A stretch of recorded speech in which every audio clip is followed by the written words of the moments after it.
Oh, them never see me coming. Oh, coming. The one is coming. Yeah, oh, yo. Now, Jabo, where they go for it. They go for it. Oh, shit, Mr. Money.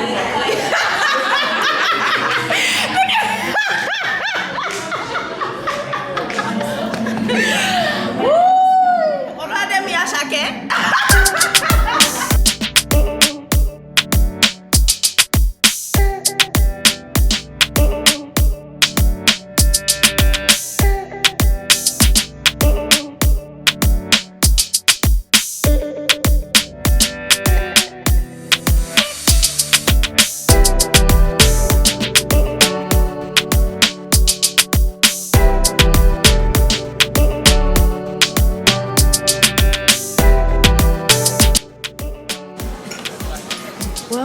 We're off to Africa. Cheers to the girls. To the girls' weekend. Cheers to the girls' weekend. Girls week. To the girls' week.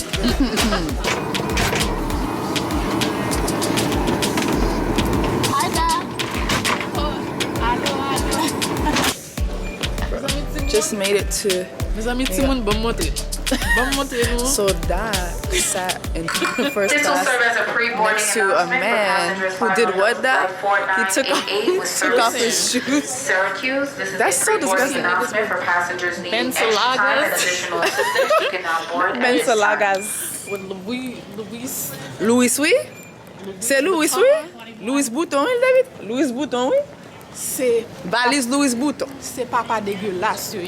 Bon, moi, payer. On va payer. On va payer parce que ça. I'm gonna scream. Got it, Man. Got it, moun dégueulasse. Got it. Come on, bro. That's crazy. Got it, pas de pied. Yo! Non figi moun. Non figi moun. Bon ti drink yo servi bon moi. Mes amis.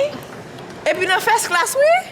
Et puis monsieur a frotté pied là, la frotté pied. La point feeling. La point feeling. Nasty. Dégueulasse. My ass. Yeah. Mais qu'est-ce que ça veut dire? Qu'est-ce que ça veut dire? Qu'est-ce que ça veut dire? Oh, mais les gunfighters, oui? Mais les gunfighters là. Beaucoup j'aime pas comme ça. Ou imaginons, ou paye corps pour prendre dans first class pour n'a gon nèg qui sa bokoto cap retirer pat zago li nan sandal Louis Bouton li. Bon pas la veille. Delta, you need to fix this. Delta. Non, faut bon police pour ça. Delta, on pas qu'à prendre un vol 2 heures de temps. Non, but 2 heures de temps, oui. Et puis pour son petit chips. I told you that though. When you That's said crazy. That's no, crazy. when you said you guys get meals, I was like, yeah, no, because Dad lives in Canada. Yeah, Dad lives in Canada, Même so si she's. pas vle au Canada, oui, m'a dit nous ça. Oh, Sasha, we're gonna go to the bathroom. M'a dit nous ça. No, but I told that because Dad is used to taking Air Canada. I told her Not here when we everywhere have Canada, 2-hour boy. flights, we don't get no meals. Air Canada, Son petit 45 snack, son minutes. chip. Petit chakuchi. Yo pas même ban nous biscuit Lotus. Kounya c'est en tout cas. N'a pas encore. Yeah, n'a pas allé.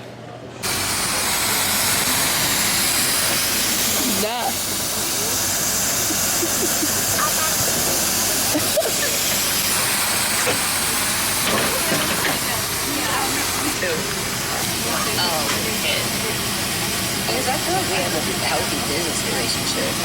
Nothing kind of gets falling off. Nothing, like.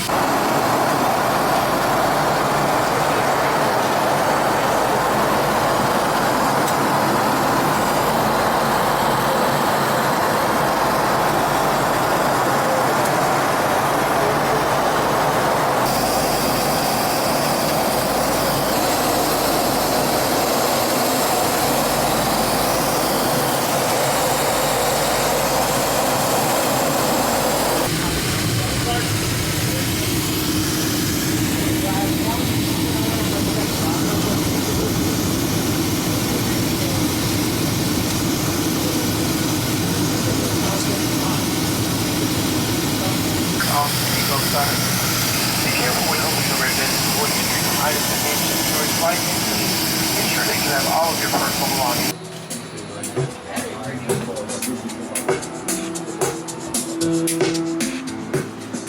Oh, this is nice.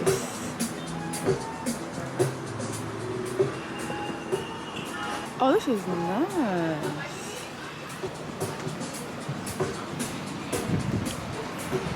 This is beautiful.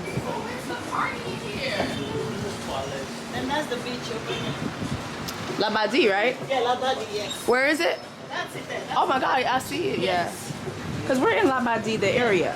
No, this is Cantonment, close to Labadie. Okay. Yes. So that when I was looking at the map, Yeah, I Accra was. is just Okay. they're all together. Okay.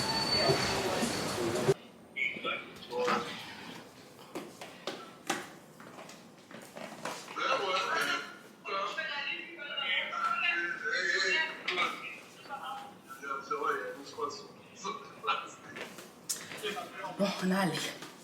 On a allé, mon cousin. Où faut le cousin? Où faut ma course? Où faut ma course? Hey, regarde ma course. Ma course, ma course, ma course, ma course.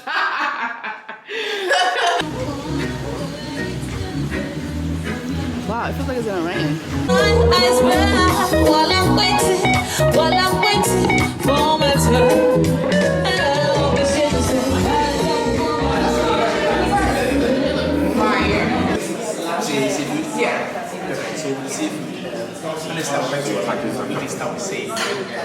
Thank you.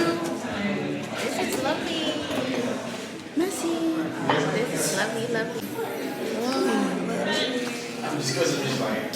Cheers. All right, y'all. First restaurant stop in Ghana was Treehouse.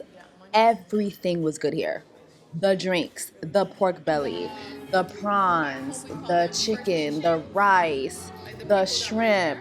They even have these like bun chips, which is like plantain chips that were amazing. Please go here and eat when you go to Ghana. This pork belly is the best pork belly I've ever had. Resemble like the Aztec people of Mexico or the Incas people of Mexico. Like you can tell when you see them, you can really tell, right? But there's just these people that talk white to survive in our climate. The flavor. In the Canadian climate. So these people were nomads. You used to get around with dogs. When Canadians, the settlers took over, whatever, they put these Indigenous people, period. Indigenous people are not white. No, they're Native American. They're Native American. They're native. You know, it's one continent, so. But the thing is, like, at least with black people, like, you have, like, Black History Month, you have, like, you know, like, I feel like indigenous people, they don't get nothing. And the thing is, like, the American government, they're like Native Americans. Are they like that? they're gone. Because what happened with them was in America and in Canada, you had the government strategically whitewashing them, killing them, integrating, taking kids and putting them into like these boarding schools where they would get beaten up, they would get molested, they would get all these things like to make them like they would take their names away. They would take their native names away. You can't speak your language. They would cut their hair. They would dye their hair. There's a lot of indigenous people. There's Native American people who don't even know that they are Native American. It's insane. What languages do you speak? I don't think it's Creole, right off the brain. You speak French? I was born in Canada, but also my Haitians speak French. So when you are in Haiti, to have class, a person of a certain class speaks French. But my family, thank goodness, even though we have that, but my family don't give a fuck about that stuff. But my family's like, we speaking Creole, bitch. I'm not even gave up. I'm not in love. I always like that about my family. And a lot of Haitians speak Spanish too. We are from Hispaniola. The DR is next door. But we were all once Haitians. Before Spain and French came in and, you know, before you had niggas like Trujillo trying to kill off Haitians. Well, he was killing off Haitians. That pork belly is amazing. I feel alive again. Honestly, I was dying over here.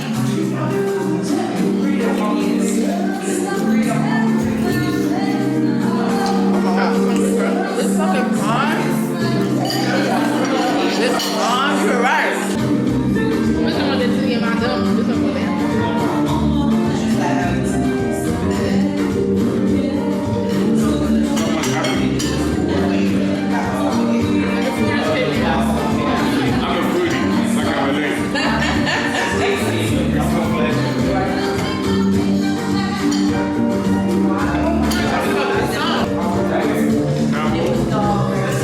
I think that was the biggest shock for me.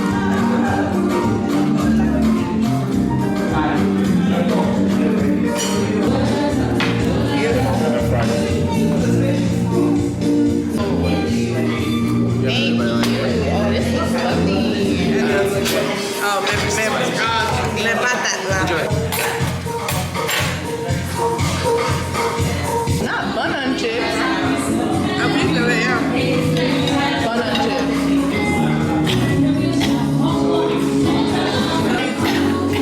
You sure? I'm gonna suffer through it.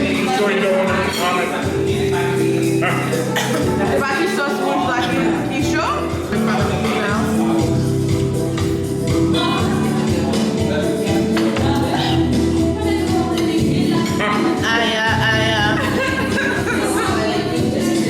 On my body, oh.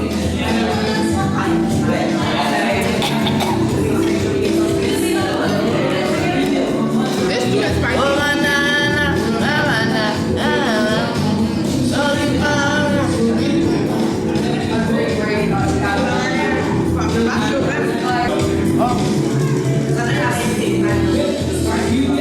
why does it have to be so spicy? Oh, It had some pieces that are. Because it was literally called Christmas spicy. what is that? Bread pudding. The bread and butter. Is that what you have to eat? Yeah, good. Yep, same thing. Chocolate fondant with Fondant with the Baileys.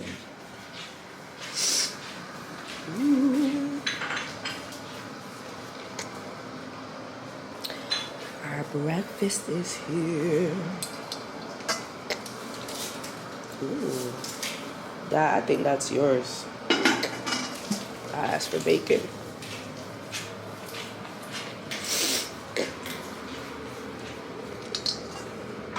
Yeah, that's mine. Coconut butter.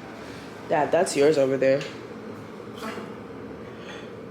This was mine.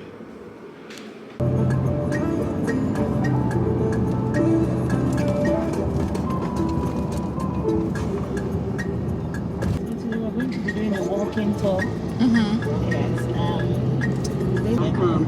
it's going to be between 28 February Road, Peace Park, Osuka, Kwame Nkrumah Museum. And then from there we go to the drumming class. Me and my mademoiselle, like Obama and Michelle.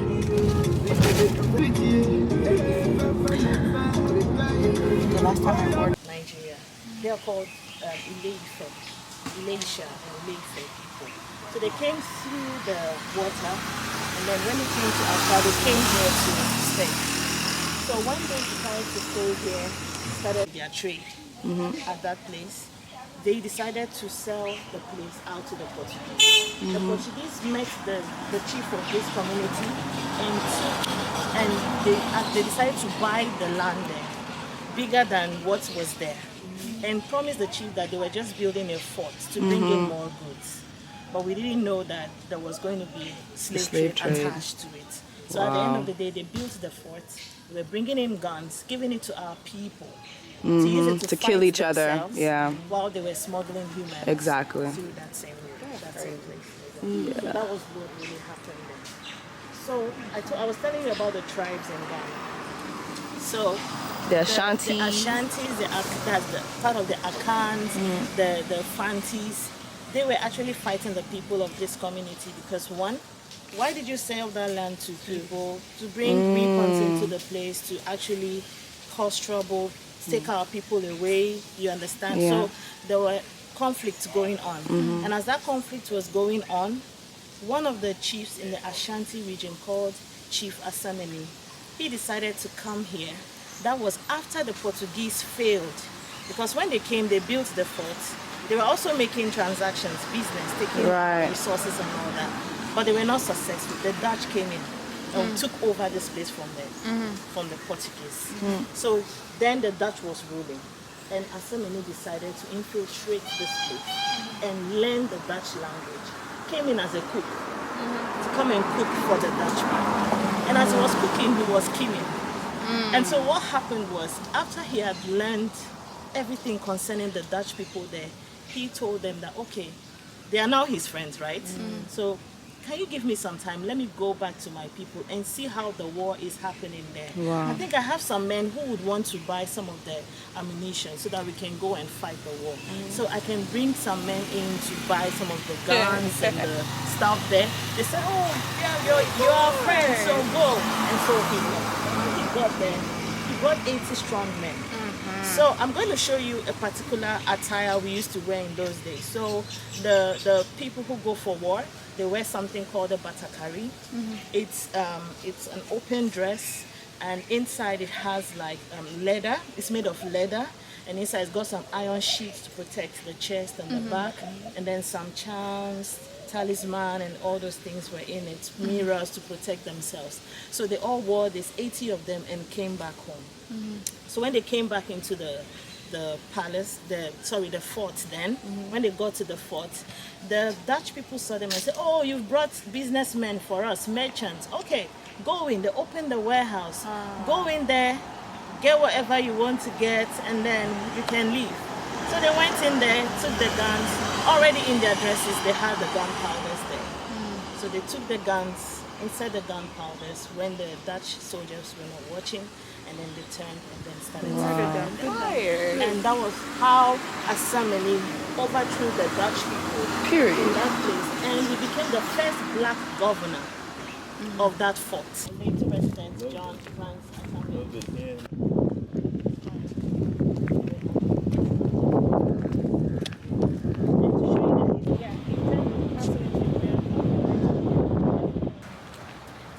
John Evans, Fifi Atta Mills, was a Ghanaian politician who went on to be Ghana's first democratic president. He played such a pivotal role in politics and change and, good change in Ghana. And it just was an honor to be able to visit where he is honored till this day. It just was a beautiful thing to do.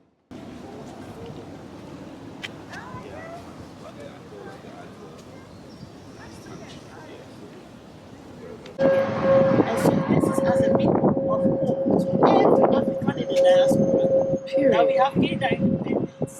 And I want you to note that Ghana was the first sub-Saharan country to gain independence in the year 1957. So he mixed this up.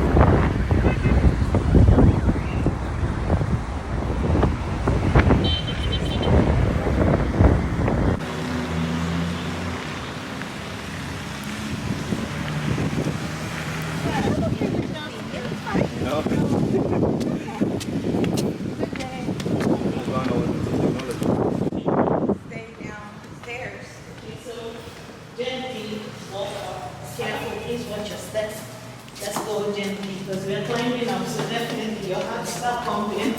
Wow. This is amazing.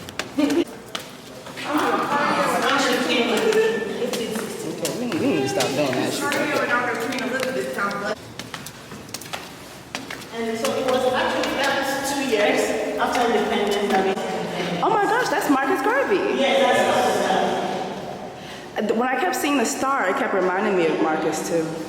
Marcus Garvey, his dream was to unite. Yeah, it was the same thing. That was the intro for the star. That's what I thought. Okay, that's what I thought.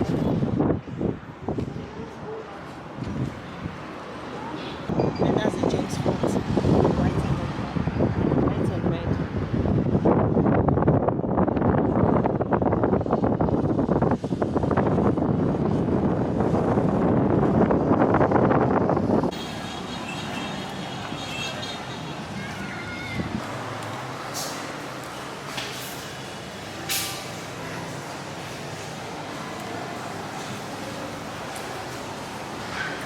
These Amazon shades.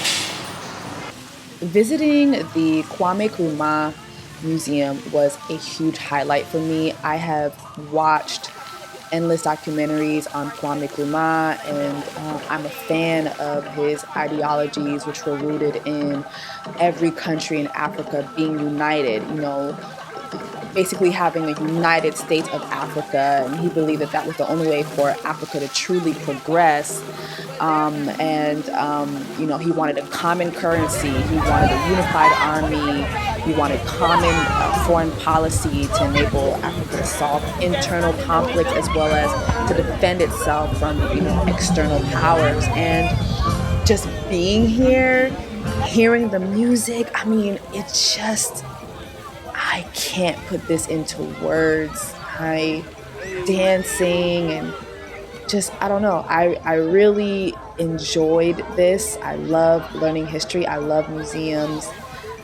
I don't know, guys, like, if this is really a spot that I would say you must see if you're ever in Accra and you're ever in Ghana, please make your way here. Oh my gosh. And they have this burial site where I guess he used to be buried here. His body was taken back to his home country, his homeland, or I believe his home city where he's originally from. But this is just so beautiful. I can't put this into words. I just really can't.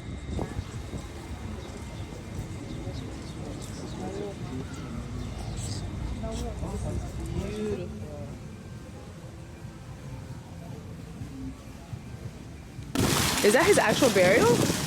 Yeah, he was, but now they've taken his body away. This mural is dedicated to the many expressions of Kwame Nkrumah. I think that's really, really just beautiful and sweet. And again, I really, really enjoyed visiting this museum, and I think that you should definitely visit as well. Next up, we went to Dines Chef School, where I learned to make jollof because, baby, I'm trying to land me a Ghanaian husband. I'm giggling, but I ain't telling no jokes. Okay. Thank you. Okay, so for a typical Ghanaian, let me give you a demonstration of how we eat with this. I'm just gave you all of it in yours. So let's say this is food. Spicy.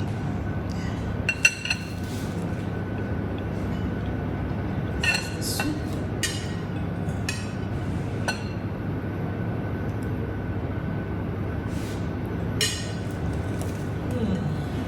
Okay, so watch me. So your two hands like this. Take it like this. Cut it neatly. Take the soup. If there is some remaining, take more soup. Okay. Yeah. Two hands. Yeah, I'm not. Are you doing it? Because you don't, Yeah. do you chew or do you swallow? I chew and swallow. Okay. It's lumpy. So They won't, they swallow. Oh, If it's you chew, lumpy. So when you if swallow, you chew, they tell you you're doing You're not supposed to chew it? I was amazed by the tilapia in Ghana. I've always thought that tilapia was a fake fish because here in America you always hear it's a fake fish. But in Ghana I actually saw them swim in a pond, and it tastes so damn good. And the tilapia here is so freaking meaty and bony, and I mean, the way that she brought it out, I regret not showing the full video, but it looked like a full fish, like a full, like almost a snapper almost. I have never seen tilapia have bones. Yeah, literally. And have all this meat. So why did you remove the skin? Because it's not real. I don't think we get real tilapia in the US. It's always okay. You need to cover your hair. Yes. Yeah. A lot of it.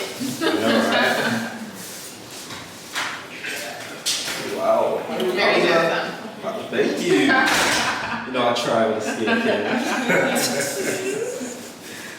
How's the food? It was good. Thank you. Okay. Sweet. Let's see. Okay. Yeah. I think we can go out already.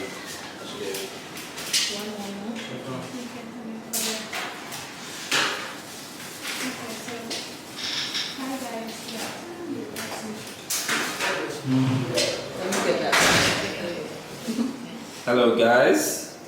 Hello. What are we cooking today? Jollof. Hey. I'm gonna learn how to make rice for my future husband. Ooh, is he gonna be Ghanaian? Yes. Ooh. My future Ghanaian Ghanaian king. king. So it's ready for the jollof rice. So we share it. Okay. Into three, and this is kalawale, made up of ginger and chili, red chili, and soak with plantain as the main base. So this is the rice, lily rice. So shared, and this is salt. Green chili paste, and we have the curry powder, the garlic paste. So the paste they're already made, or we're also making Yeah, them? for good of time for stream. Okay. So you give it So, one. yeah. So, Then let me get one. okay. Okay. All right. So this is the tomato paste, everything put together here. I have a question. Go ahead, please.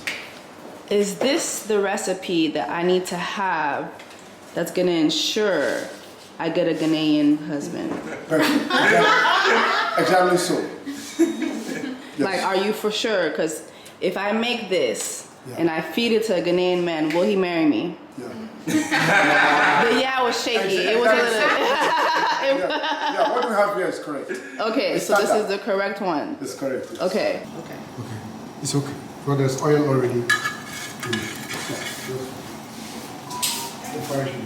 Come on. Let's work that right. I'm learning how to Only be. just one. I'm learning how to be a Ghanaian wife. Okay. Yes.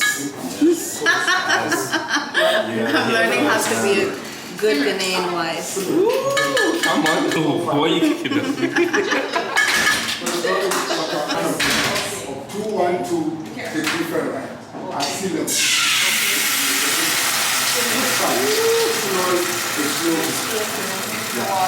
Okay, so Wow, I can feel my husband coming. I can feel my husband coming. He's on his way.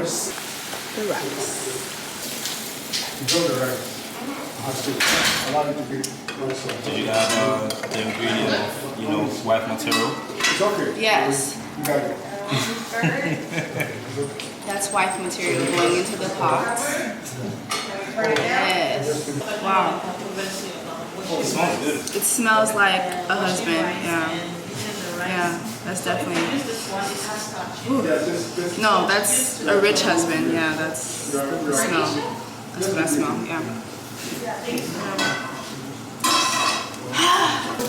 Is there another spoon for me? Oh, wait, no, plus oh, thank you. Okay, so you know, yes. Okay, y'all, there you have it. This is my Ghanaian jollof, all right, with some kelewele. And it's funny because we call this banan or plantain. But yeah, so after I was done making my jollof rice, we went off to go to a drumming class that was at the local market. And I don't know if you guys are keeping tabs, but this is all in one day. Like all these activities that we did were in one day. Please take note at the fact that I'm still wearing this pink dress, okay? So Sorted Chalet made sure that our schedules were packed.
Let's go. 1, 2, 3. Let's go. Woo! We can do.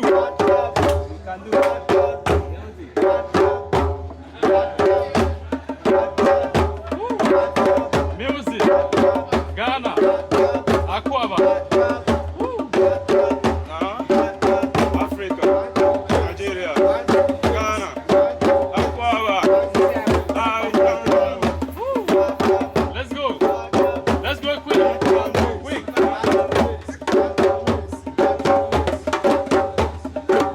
Woo.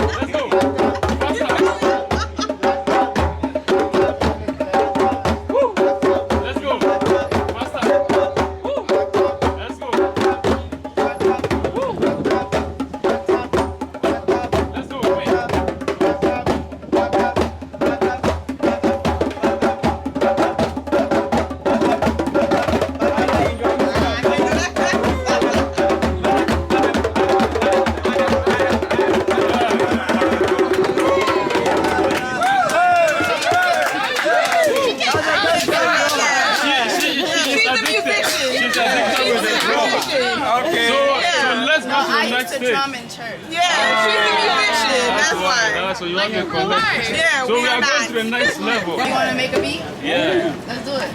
Let's go. I want to see this. Hold on.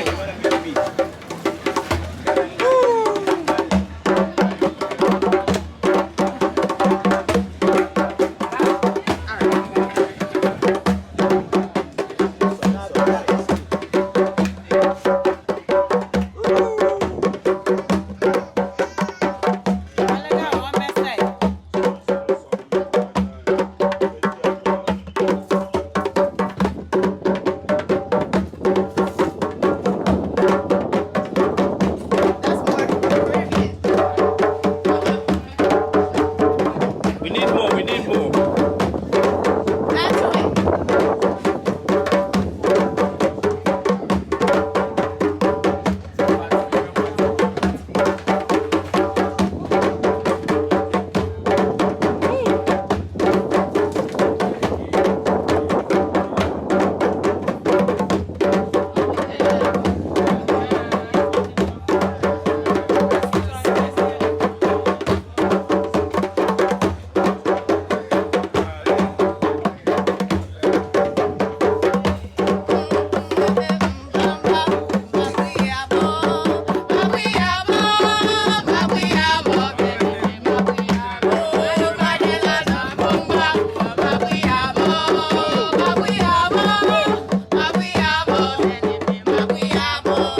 No food for lazy man.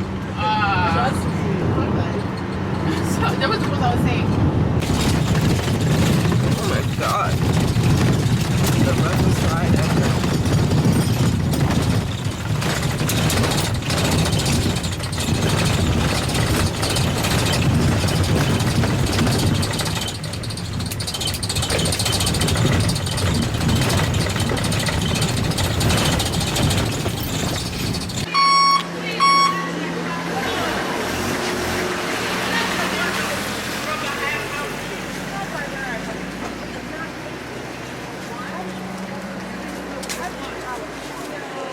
But before we even start with the talk, we'll be observing a minute of silence for all our brothers and sisters who lost their lives during the trade, on the Middle Passage, through segregation, through discrimination, and even through police brutality.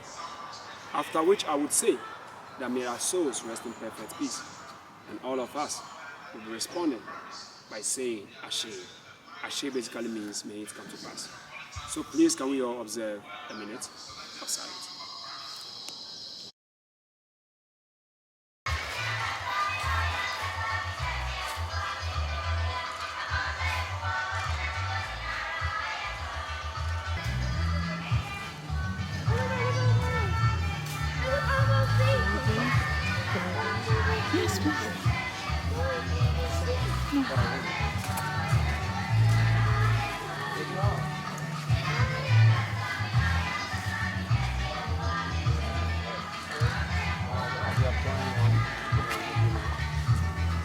Breaking it out.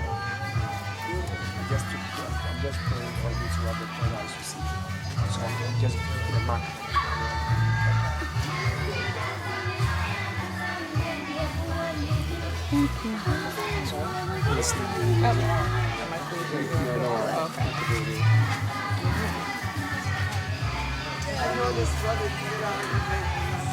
Yeah, I know. Yes, it's okay. I know you're doing something.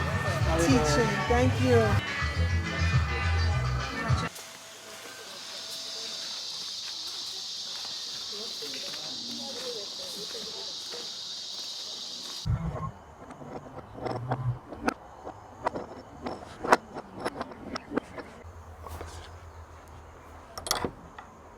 This is good.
This is where you just listen to yourself and just do it for your own self. And I promise you, I know I've been doing this for the past 10 years. If I tell you the testimonies, we are so powerful than we think we are. We don't worship our forebears, no. We just tell them thank you for all that they've done for us. Think about them and celebrate them today. Because if it wasn't for them, you and I will never be here. I'll give you a solemn time to have your quiet time with the river. I'm just right behind you.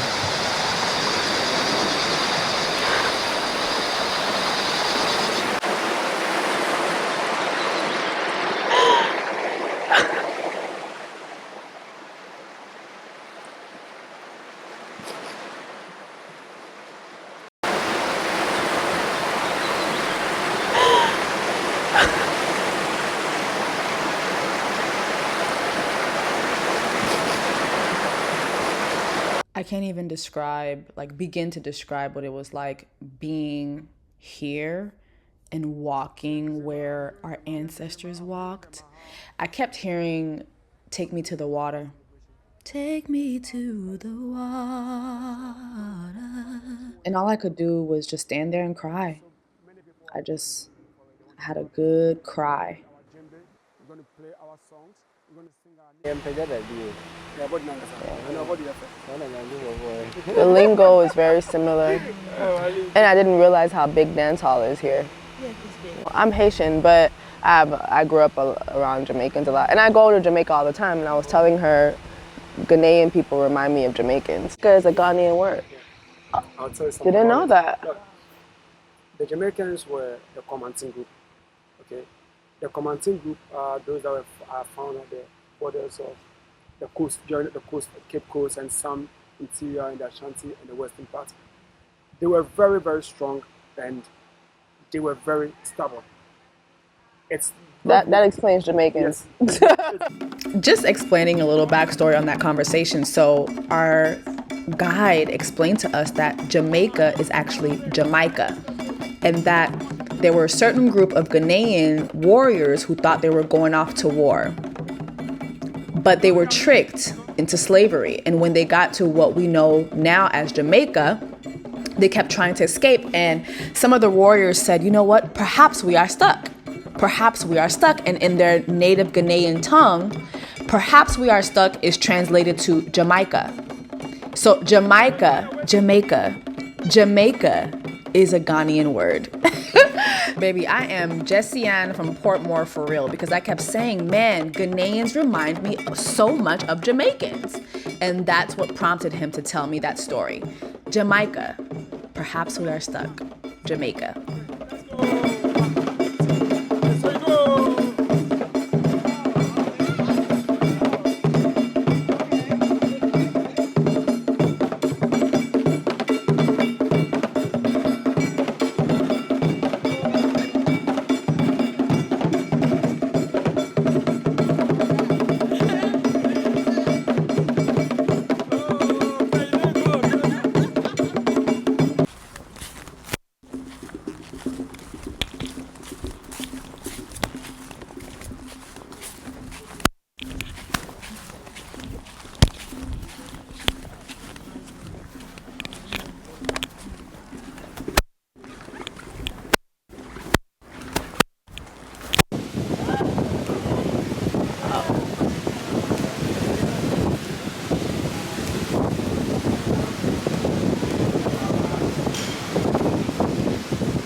So after visiting the Door of No Return, we went to Coconut Grove Beach Resort, and baby, this food was amazing, and it was right by the water.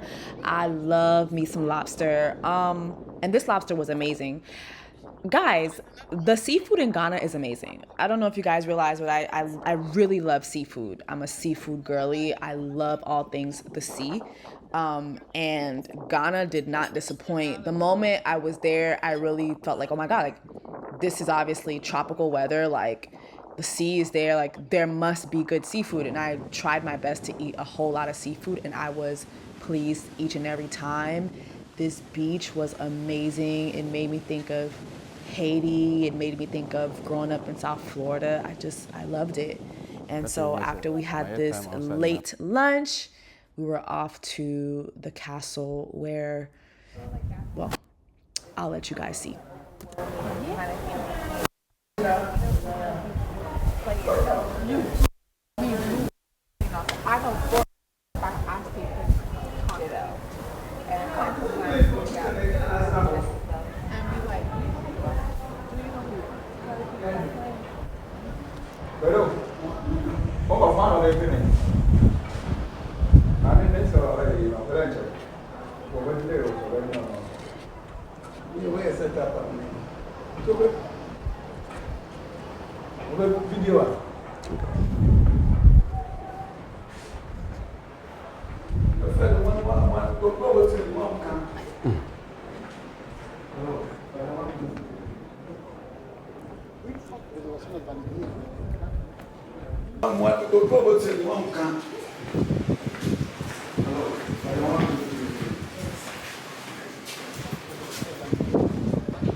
Okay, so you're welcome to.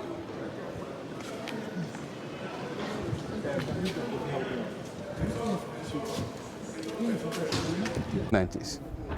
On his way to India, due to navigational issues, as he used the Atlantic, he got lost, landed in the Bahamas in the West Indies. So Christopher Columbus never set a foot on the American soil before he died. But today, what have you been told? The lie is all over the world that he discovered America, of which in reality he discovered nothing. When he arrived in the Bahamas on El Salvador, that started the exploitation of the native Indians, which coincided with the Europeans' early high demand for sugar, which increased sugarcane plantation businesses. But the Indians were dying due to the brutalities, the overwork, and the diseases, which in the long run affected the indigenous population. There was the need for them to were auctioned, sent them into the dungeons awaiting shipment. As we are going to experience and see today, due to unhygienic conditions of the dungeons, some of them also died. And any enslaved African who died in any of the dungeons was just taken out and thrown into the ocean, as the sea became the receiving end of enslaved Africans who died on their own lands and in the dungeons. In the year 1872, the Dutch sold the structure to the British. By the time they took over of Elmina slave dungeon, several laws had already been passed by some European. But note this, above the dungeons were residences for the European missionaries, merchants, surgeons, and the soldiers. Above the soldiers, deputy governor, above him the governor. So the more important a person is perceived to be, the higher up he lived. As a result, when the ship arrived, all the men who survived in the dungeons were moved out of the dungeons, put them back in chains, and this is the passage that they had to walk through to get into the room of no return, where the journey across the ocean began. The structure at the center was the first Roman Catholic church, built by the Portuguese in the year 1596, where they claimed to be worshiping God. But when the structure was captured by the Dutch were Protestant and not Catholics. As a result, they turned the church into an auction hall, where they were buying and selling the Africans. And they had their own church, built in a different location. When we get to the female slave courtyard, you will see where the Dutch also put up their own church, where they claimed. Why do you have European cell in the slave dungeon? Why do you have a condemned cell? Because there were dungeons already created for Africans to be held. Why a condemned cell?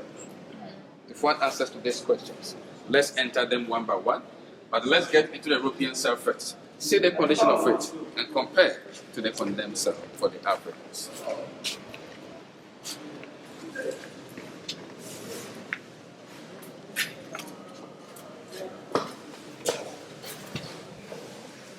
This cell is called the European cell, a cell created for European soldiers who misbehaved or misconducted themselves. By going to town without permission, they got drunk, needed to be disciplined by their own superiors to ensure control and order. Now, since this cell was meant for their own people, it has two ventilation holes, one on my right, one on my left, in order for air to come through. How many European soldiers ended up over here? About 5, 2, or even not more than 10.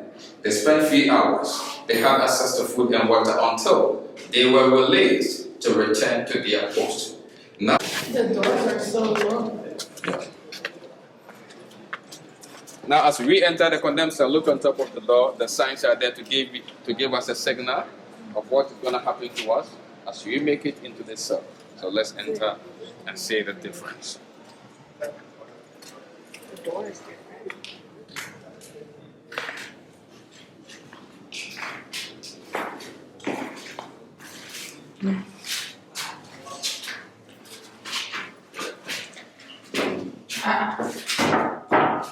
And this cell is called the African cell, a condemned cell. And this is how it used to be. The door was always locked.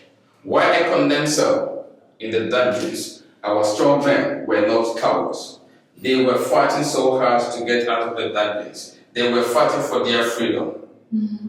But they saw them to be a threat, and they regarded them as rebellious. As punishment, 6 strong Africans were taken out of the dungeons, put them back in chains, brought them here, locked this door, and they starved all of them to death. No food, no water. No enslaved African ever came into the cell and made it alive or survived. They locked the door again. How many Africans were brought in at a time? They never cared about the numbers. Why? This was the only space they had created as a condemned cell. Whether 10, 20, 30, they never cared. Look on this side of the wall. You can see scratches of their nails on the walls as they struggled for help, as they struggled for assistance. Help came from nowhere. Why? Because they were subjected to the same form of punishment. And among themselves, they came from different tribes, different states, different regions with different languages.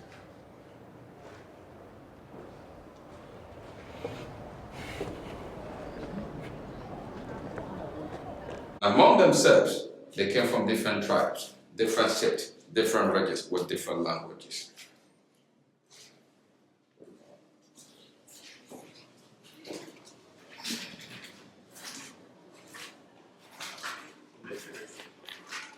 Gear themselves for the reenactment. The clothes were used to cover the private part of the participant. The chains were pulled to themselves, and these participants slept in the dungeon for 12 hours. And after 12 hours of reenactment, it was traumatic, terrible, and people began to ask, if 12 hours in the dungeon in our modern day era was too traumatic for people to experience, what about our ancestors who had to be in the dungeons for a month or 2 months? Above this dungeon was a church built by the Dutch where they claimed to be worshiping God. Now you can see 2 different types of bars. These are metals and these are wooden. These are not the original iron bars. These are the original bars to prevent anyone from going out or from escaping the dungeon. But due to the sea breeze or the rusting, we had them replaced with a wooden bar. So at that time, there was nothing like this. All were metals. Please, any question?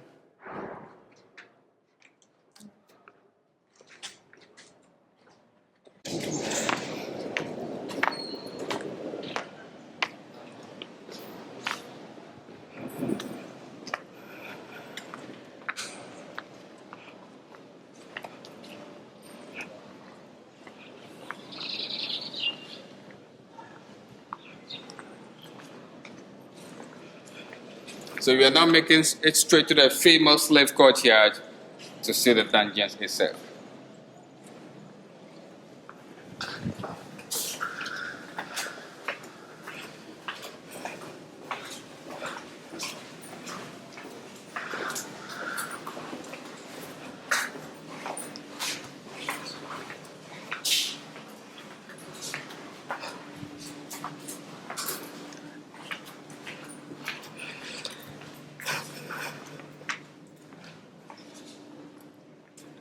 Now this entire courtyard is the female slave courtyard, and all the rooms on the ground floor were used as dungeons for the women, where 400 women were shared among the women's dungeon and watching children. Now let's do simple mathematics to comprehend about the numbers.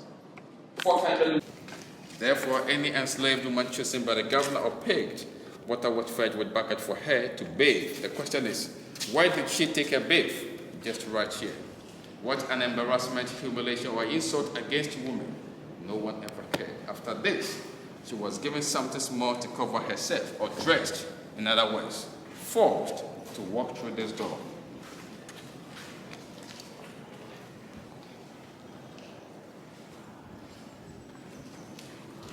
As you can see on my left, this is the wooden staircase, which is connected to the governor's bedroom. She was forced to use the staircase straight up into the bedroom of the governor, where she suffered rape from the governor.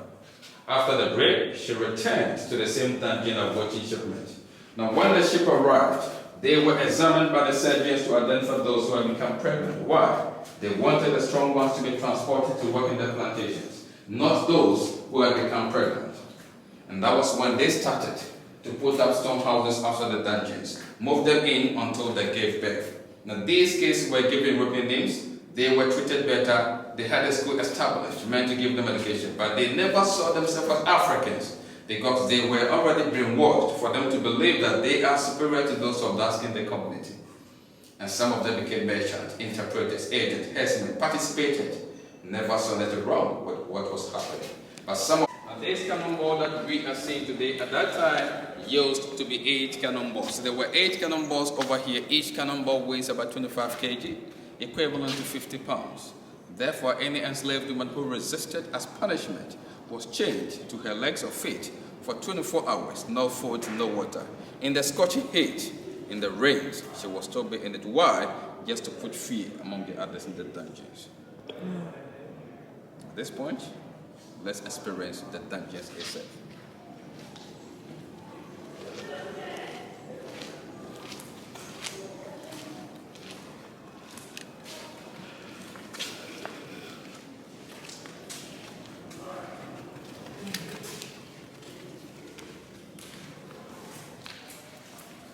Let's walk through.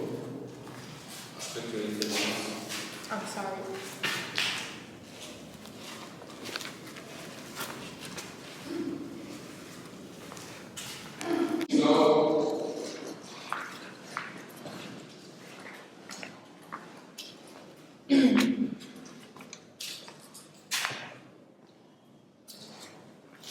Now, all the rooms that we are walking through are slave dungeons. The first room that we entered took about 100 women, about 150 enslaved women were kept in this dungeon. The floor is still the original floor. They were sleeping, lying, defecating, urinating, vomiting, and menstruating. So human feces, urine, blood, and vomit were all over the dungeons. The doors were locked with wooden gates to prevent anyone from escaping the dungeon. Due to unhygienic conditions, it always affected the mortality rate. Due to poor ventilation sources, it also affected the mortality rate. As a result, the only sources of ventilation came from 2 areas, where the iron bars are, this side and this side.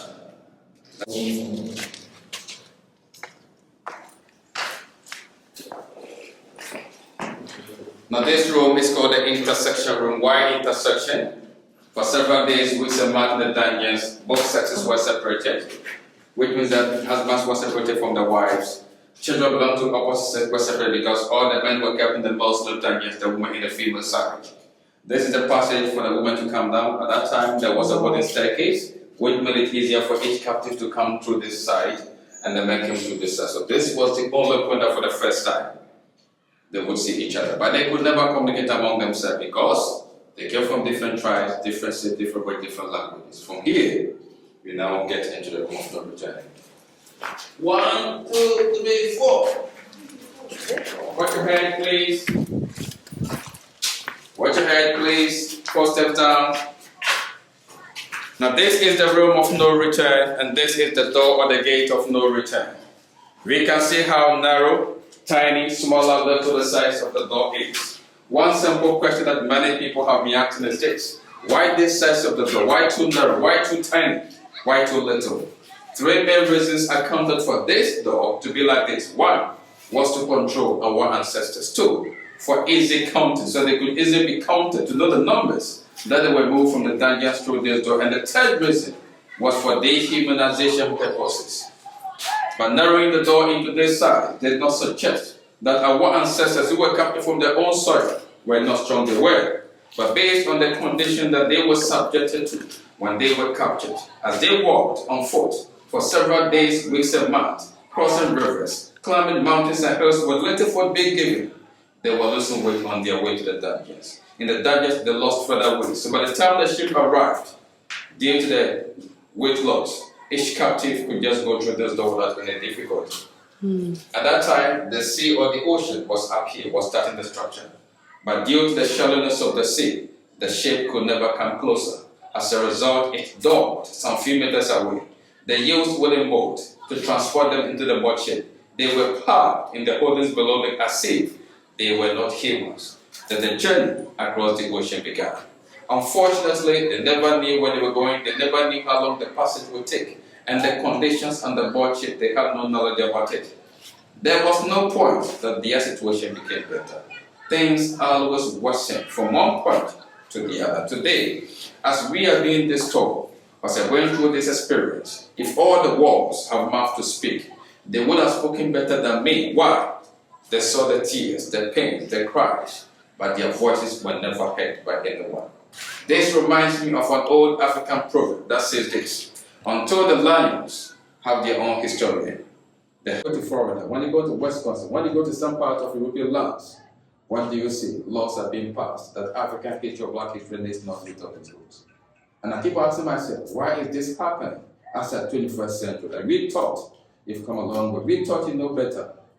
It teaches me one thing, and I must stop saying that if all these structures that we expect today are not preserved today, many people have disputed that some of this nature never happened. Even if it happened, it's a myth.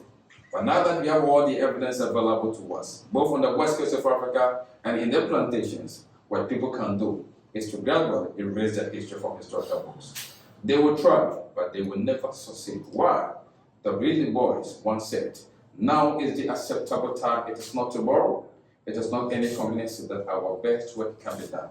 Now is the time for people of Africa and Africans to allow themselves and to allow their voice to be heard by those who want to know.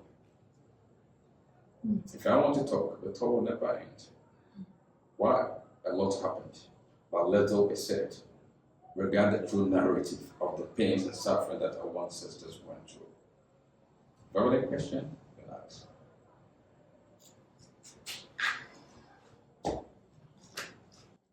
As we were standing here, I could hear kids playing outside, and I just kept thinking to myself, wow, kids are outside playing.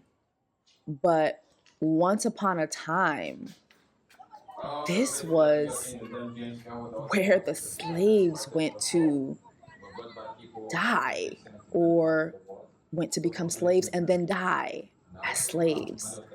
This was a site for torment, for torture. And now today you see kids playing outside. It's just,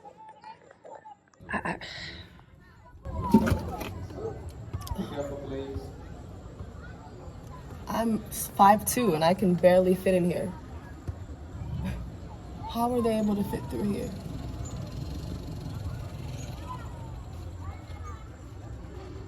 That's insane. It just was really unbelievable to me, just being able to stand here. This is where, this was their final exit, into slavery. I'm 5'2" and I can barely fit through here. So that means that people were being starved to death, and people were being starved to the point of being ultimately so skinny and small and thin and frail that they could fit within that little crack to be able to be shipped off to the Americas, to ultimately become slaves. The governor's headquarters. What a nice balcony.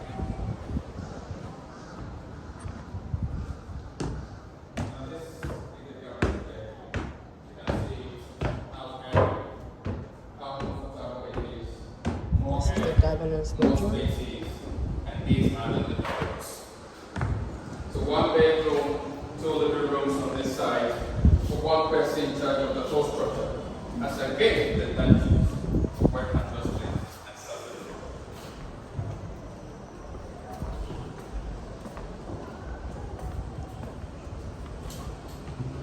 So one bedroom, two living rooms. For one person in charge of the whole structure. As again, the dungeons where handlers live, overcrowded, no one safe to get. Now these are moat, the inner moat and the outer moat. The moat at that time, the seawater was coming through. To prevent enemies from using the front view to attack. And the wooden bridge was lifted anytime it was lit. It was even. The 4 square yellowish What diagram really is just a upset me is just this right here was the governor's view. Like, you know, downstairs was a torture chamber for black people, and upstairs is where the whites and their servants laid. And, you know, from time to time, he would bring up a black woman up there to rape her, you know, and this is how they lived. And even till this day, like, the structure is just so beautiful. It just, I don't know, this was just so heavy for me. My cousin cried a lot. It's like, to look at the beauty of the land, like, look at these palm trees.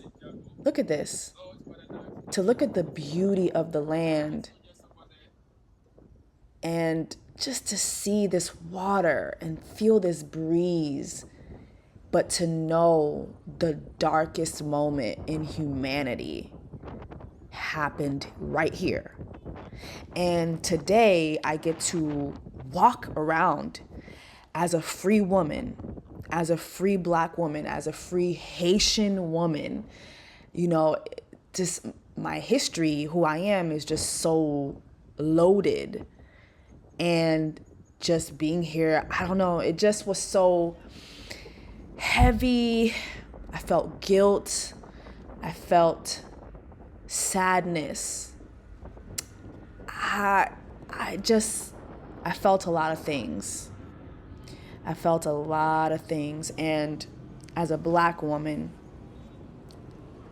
I felt like I really came back home. Oh my God, y'all. Look at this seaside cabin I have for the night. I'll give you guys a full tour later, but we're literally like on a cabin site. Oh! Where are you guys? We're on under a porch. Okay.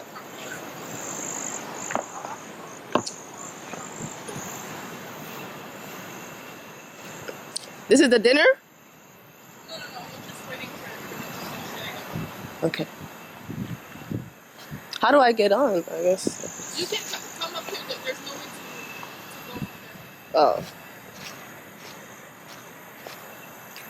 This is like, wow. Hey, y'all.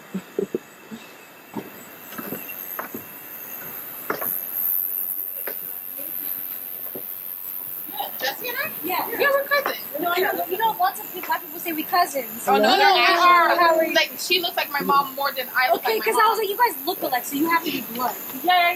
Oh, okay. Like, our No, mom. I'm her mom's twin. Yeah. Okay. She looks like my mom more than I look like my own mom. Got it. It's insane.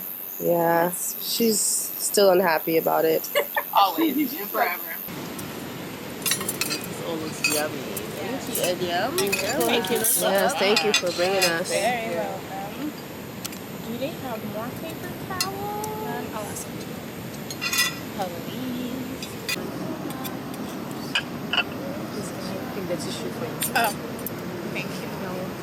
Do you mind passing the pack of tissue? Yeah, so my problem is what I wanted.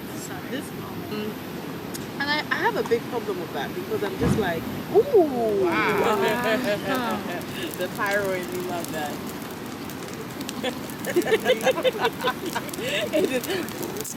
Baby, this wig is so flammable. My wig is very flammable. Oh, and also not flammable. It's just like, I feel like sometimes a woman is pregnant or like is going through like child pregnant baby.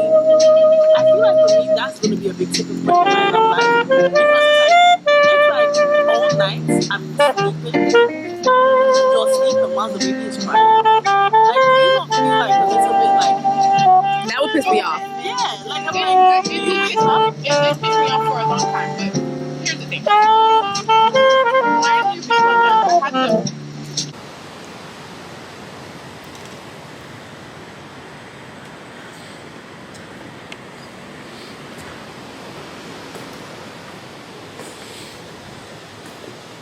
Look at this cabin, y'all.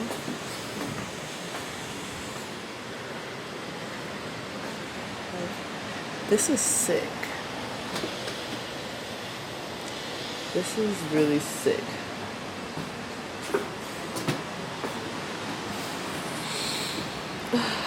Let's go into my room. There's a meeting in my bedroom. Yes.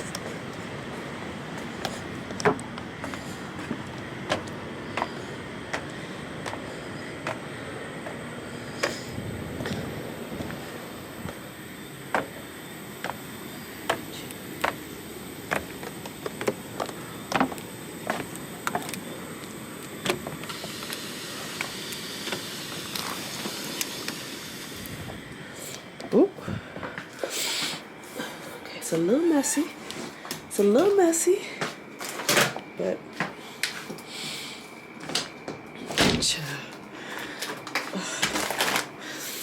look at this. This is so cute. And look. Ooh. Can you guys see outside? No.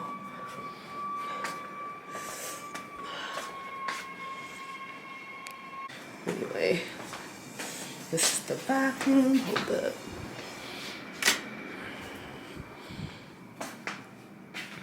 Bathroom. The shower.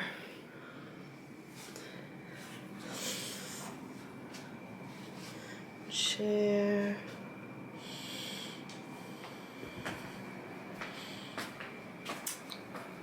There's a little light over here. Let me see. See, right now you guys can't really see outside, but like in the morning, I'll show you guys what it looks like. But look at that. Let's do the lamp instead. Ooh. This is cute. This is really cute. Ooh.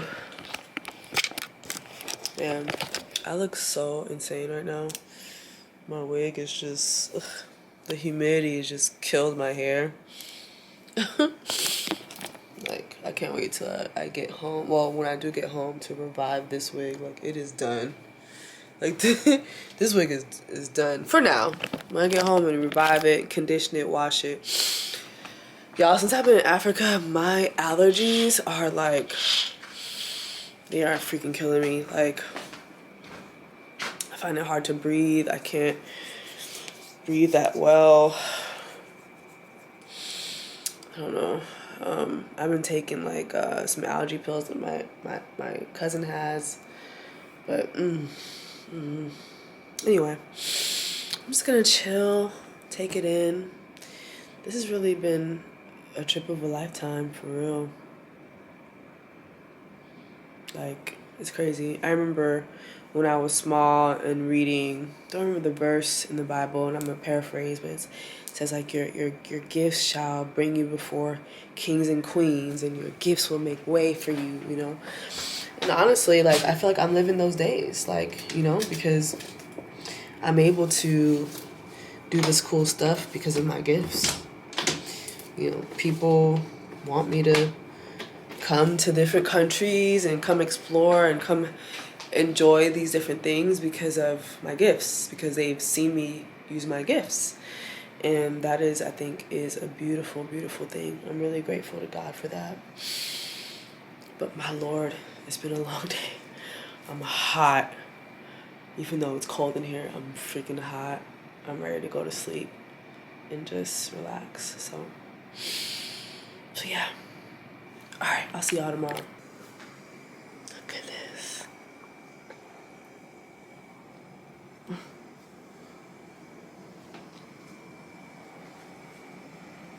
Good morning. Look at this.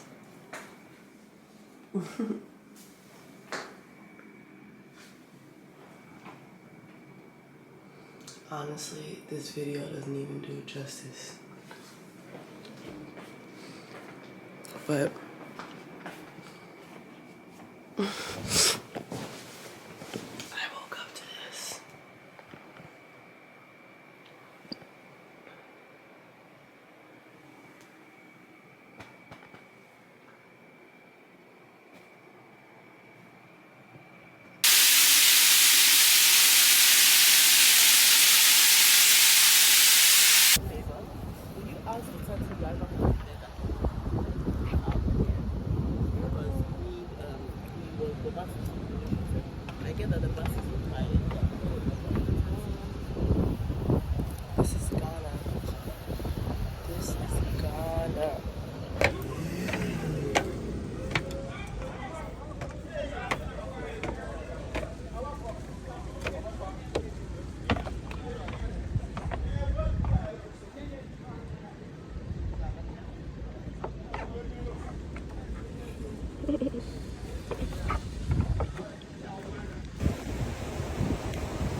Enjoy. Okay, thank you.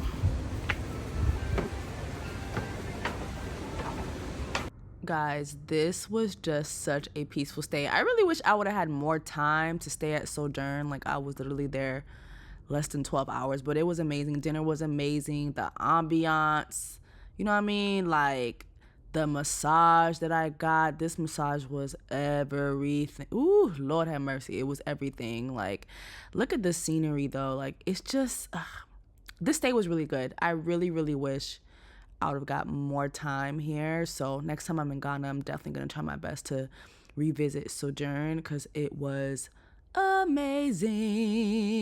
Like, I loved it. Just a peaceful place and a peaceful stay. I definitely think that if you're going to Ghana, make this a must. All right, y'all. Once we left Sojourn, I needed my hair braided immediately. Like, I had a whole attitude because my wig was too damn hot. Wearing a wig to Ghana is crazy. Like, it just was crazy. And mind y'all, I had a whole poop attack on this bus. Shout out to Yvonne, who just was an angel sent on earth, because I had a whole diarrhea attack on this. It was insane, like crying, hollering, screaming. It just was insane. I think I ate something that didn't sit well with my stomach, but it happened that morning. But anyway, y'all, let's go ahead and get my hair braided. So I found this hair salon called The Hair Rack, which was not far from where I stayed. Baby, why did they have these fine ass Ghanaian niggas like washing our hair, treating our hair, like blowing out my hair? Ooh. I could still feel that massage. Like, it just was so damn good. I wanted to get this man his papers. And look at him just effortlessly blowing out my hair. What I loved about this was it was about 4 to 5 women braiding my hair at once. Hair was included. Y'all, like, to get my hair blown out, washed, braided, like, the hair included, it came up to $57 USD. Okay, so guess who's gonna be flying to Ghana to get their hair braided? And it only took 3.5 hours. Guess who's gonna be flying out to Ghana to get their hair braided once a quarter? That's right, me, okay? I know how I feel about these braids. They're beautiful, but I feel like I look so fat. I'm in my fat era. That is the show for tonight. Hi guys. We out here. Where are we going? We're going to Insunam. It's a seafood restaurant. Restaurant here in Accra. It's very nice, very Michelin type star. Oh. It's not actually Michelin star. We have no Michelin stars in Accra, but let's assume if there was a Michelin star in Accra. Is it Keith Lee approved? It's Keith Lee approved. Period. That's what I'm gonna start saying when I go to restaurants. Did Keith Lee come here? Keith Lee approved. Is Keith Lee? Did Keith Lee come? Keith Lee pull up here and be happy. Correct. You understand? Yeah. We're about to have a night. Oh yeah. No, my braids are really braided. I'm just like not used to seeing my face with no wig. Yeah. I feel like I have such a big face. Oh no, you don't. Yes, I do. Like my cheeks. What? Are you serious? I have titties for cheeks. Not titties for cheeks. That's wild. These are Haitian cheeks. I don't think you have a big face. And what area is this? So this is Cantonment. Very central. So Osu is where all the nightlife happens, and Cantonment is basically 5 minutes from Osu. So this area is Cantonment. Okay. Very central. En tout cas, mais la connexion est pas terrible, mais je suis contente de vous voir, mes amours. Bye Kendo, maman t'aime fort, mon cœur. Fais bisous pour maman. She right there being a mama. I'm a mother. She's a mother. She's a mother. Bisous, mon amour de moi. Boy. C'est vrai? Okay, y'all, so if you're ever in Ghana, make sure you go to Sunam. This food was amazing. Like, honestly, Badette had us eating at all the good spots. So apparently this was her friend's Casey birthday dinner. I didn't know him. None of us knew him, but he let us crash his dinner, child, and it was amazing. Everything was top notch. Everything on the menu was amazing. Drinks was good. And I'm going to go through all the menu items so you can see. But everything was good. I think my most favorite thing was the oxtail. Like, the oxtail was oxtailing. That's how I know Ghanaians are Jamaicans. Because, baby, the oxtail was oxtailing. All right? Why do you think like all the girls are like going crazy for y'all? Is it because of the money? Or is it just because like y'all look good? It's all the treatment. That's what it is. That's what it is. Okay, so what's the truth? Yeah, that's the truth. I'm just trying to say it's no, you guys do. African American. You do know how to treat women, but y'all be having like a lot of women at once. Yes. So you know how to treat all of them accordingly.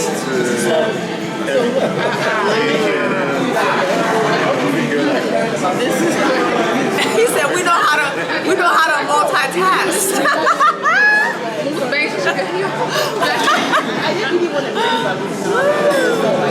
Well, you all right though. It's crazy like that. So. But then we had the 9 day, I had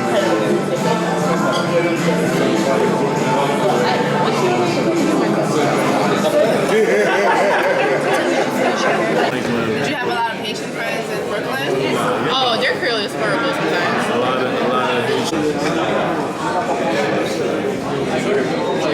What's that, popcorn shrimp? Yep. What a popcorn shrimp. We've been dancing for food since we got to this continent. Is this banana chips? It looks like yum chips. Potato.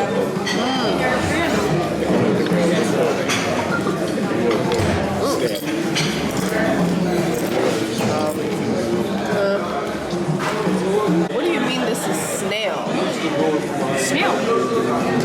Very small piece, maybe. Yeah. Okay, there's no such thing as small. Okay. Girl. I'm not just. No, it's the way you ask, because like, you always look like mom.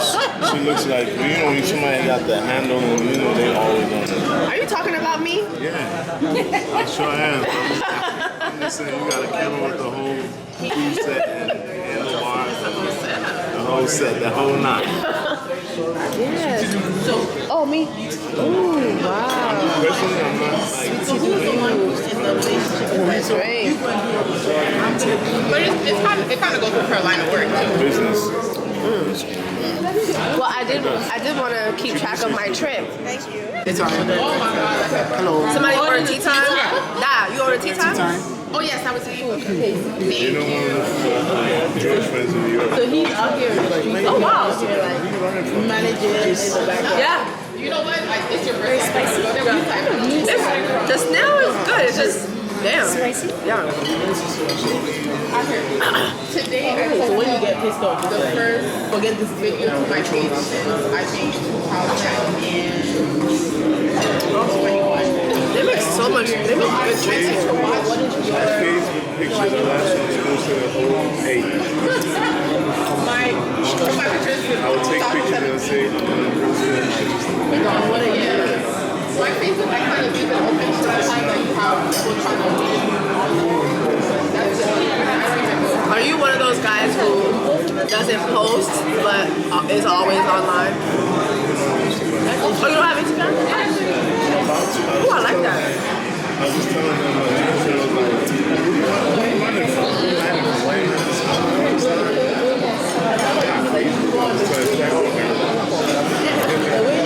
It's giving uncle.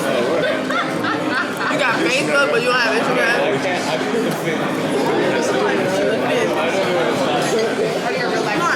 It's too late to be the fit. I've already told everybody. Are you this year? Good for you. Nah, I took a popcorn shirt. Yeah, sure.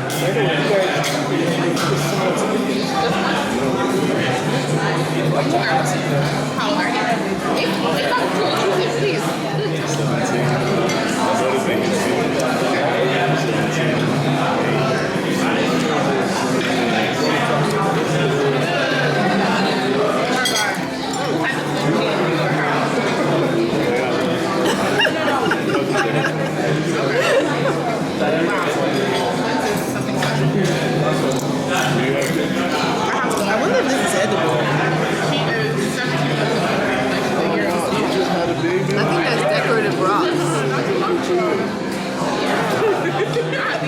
don't think you're supposed to eat that, but I think it's edible. I mean, you're eating it. I actually think it's edible. It tastes nice, actually. It does? No, it is edible. It's yari. What's that? It's like a carbohydrate. It's like dyed yari. So interesting. It's edible. Oh, wow. What does it taste like? Like rocks? I don't know how it tastes. Like, I can't describe it. You should try it.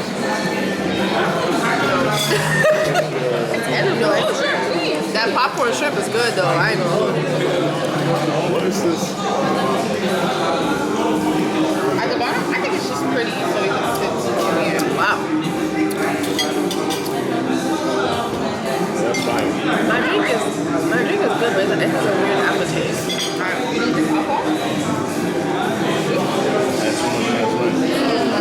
What drink do you get? Just a little?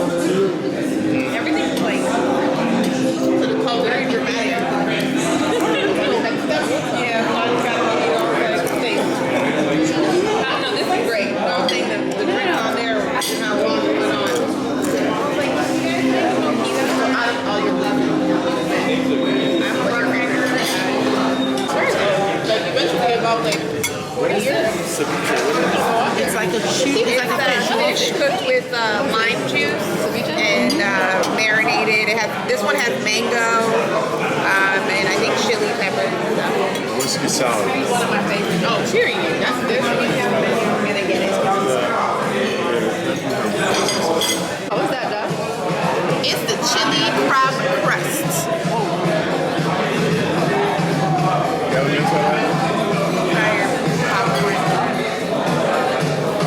Maybe now I'll go to Atlanta. I've never been to Atlanta before. Never been to Atlanta?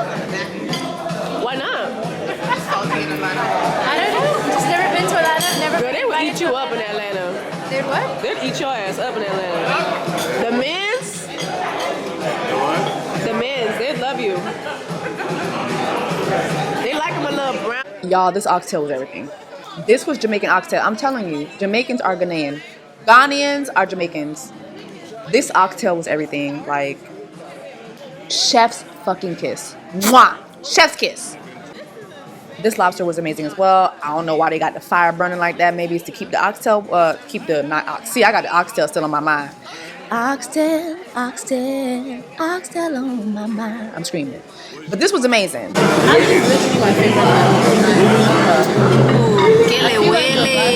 Literally a banana boat. I can't. Yeah, a banana boat. It's giving Elian Gonzalez. There we go. Atlanta. God bless you now. God bless you now. Hallelujah.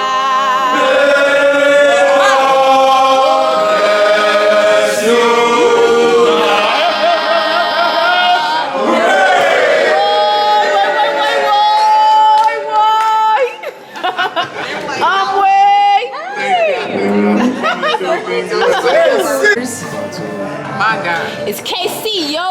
Yes! There we go. It's KC, yo! Oh! Shit. Why are you Casey, why you talk so soft? Is that like because you're trying to be you trying to have a mystique about you? It's natural. It's how I talk. This nigga trying to be I'm mystical. calm and collected. Oh, why?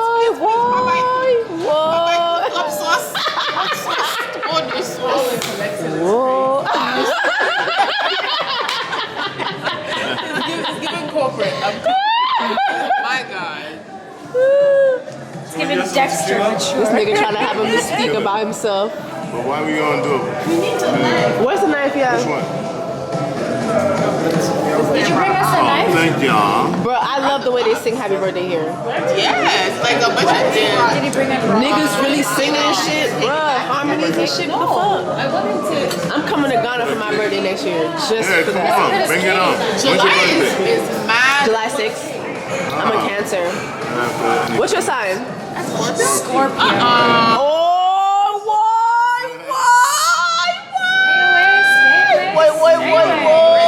That's just Whoa. me drink. Why? Why are you running? That's true. Why are you a Scorpio? Why are you a Scorpio? How would you describe yourself as a Scorpio? Like, what's the deal about Scorpios? It's KC, yo. I repeat the same statement. KC, yo. Calm and collected. Scorpios are what? Well, I don't know about the Scorpios, but friendly. Okay. Sociable. Are you gonna cut your cake? Yes, I am. I'm waiting for this is the Yeah. cake. Cut your cake, boo. Is that the knife? Make sure you make a wish. Do you make your wish? Do you have it in your head? I wish to have people like y'all around me Oh, that's for so the sweet. next, I don't know, 2 decades of my life. That's so nice. Oh, that's so sweet. Oh, happy birthday. Amen to that. Oh, Shout out to Bidet. happy birthday. Thank you. Oh, well, that's a big piece. Obrigado. Our plates. It's KC, yo.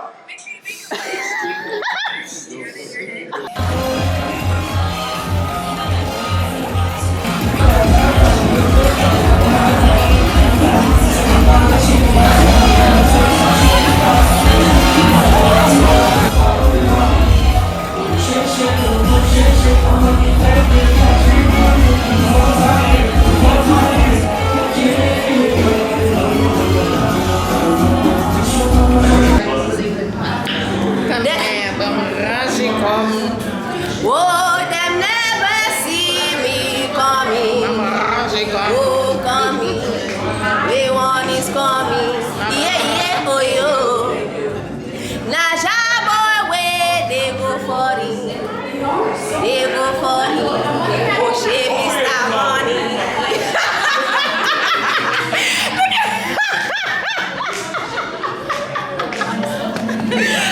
Woo! All of them, Yashake. Now I know the Mr. Money with the vibe right now. Right now. Mr. Money with the vibe right now. Right now. Mr. Money with the vibe right now. Right now. Mr. Money with the vibe right now. All that nice. Every other day I all that nice. Whoa. Some of us are wild. Whoa. Okay, we're ready. Coffee. Where we going, y'all? We're going. We live, baby. We live, baby. Oh, okay. I'm here. Nah, Kofi's my nigga. Hey, come on, baby. We out here. Are you dumb? Are you dumb? Are you stupid? Baby, Are you dumb? stupid? Are you crazy? You don't know them.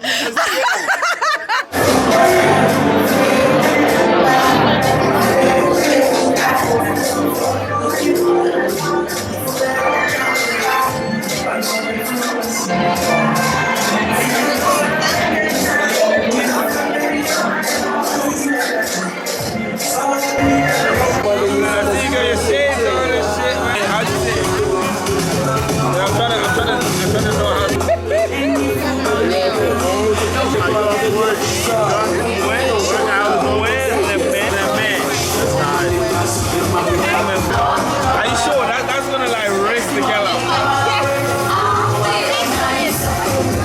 Please,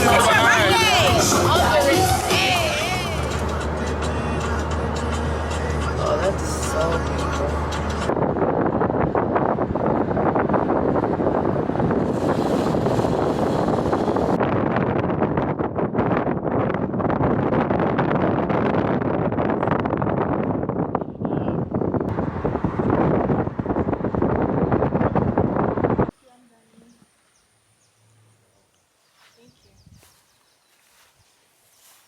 Oof. We out here in Mufasa crib. Oh, period. No, like what would we do if like warthogs and shit just start coming out? When I was a young warthog. When I was a young warthog.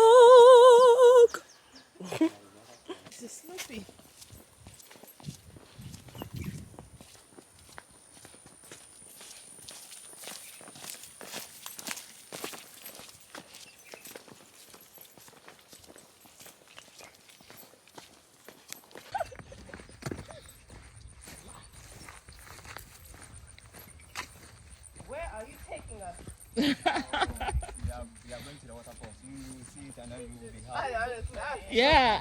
Why are you running? Why are you running? Why are you Don't run.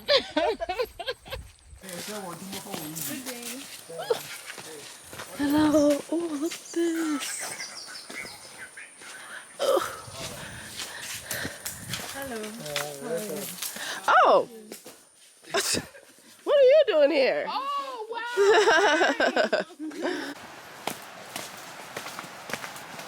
Oh. No, it was a big girl.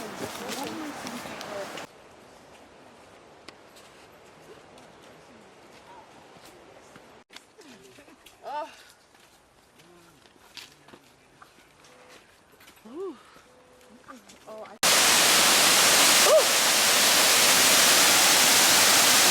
oh my gosh.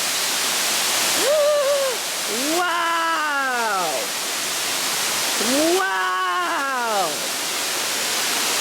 Wow.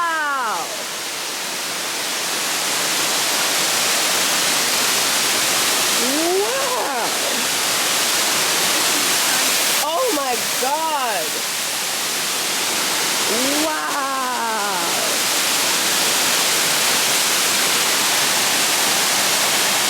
Wow.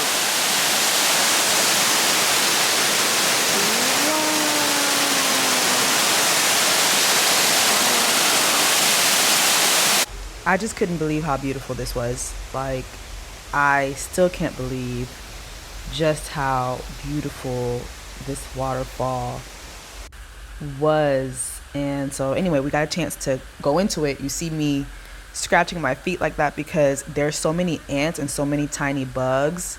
They grab hold of you very, very quickly, and I kept like getting bit. It just was really uncomfortable, but not a big deal. Just letting you guys know, like, if you're going to the waterfalls, it is a little itchy because of the bugs that are on the floor, like there. And even when you're walking into the waterfall, there are so many bugs. But man, this was a godly experience. Like, I promise you, I felt God here. I felt God's presence here. It just was so beautiful. And I'm so happy that my cousin Danny was there. She flew all the way from Canada to do this with me. So we grew up together. So this is just another memory that we were able to create. We have a lot of memories together, 3 decades worth of memories. So it was really special to have her there with me. This is us looking at the bugs. Now, you know, I was there with Sorted Chalet, so of course I had to capture some content. But I just really couldn't help but feel God there. Like, it just was such a, I can't really express it. I think everyone, like, especially if you're black, like, you need to go to Ghana. There's just something in the air there. I don't know, maybe it's our ancestors, but I just felt godly there. I really just did. It kind of reminds me of how I feel when I'm in the Caribbean. I just felt really, really good there. I felt like I was complete. Like, even better than going to the Caribbean. I felt like I just was complete. Can't really describe it, but going to this waterfall, it just, I don't know, it just was a godly experience, and I'm really, really thankful for it all.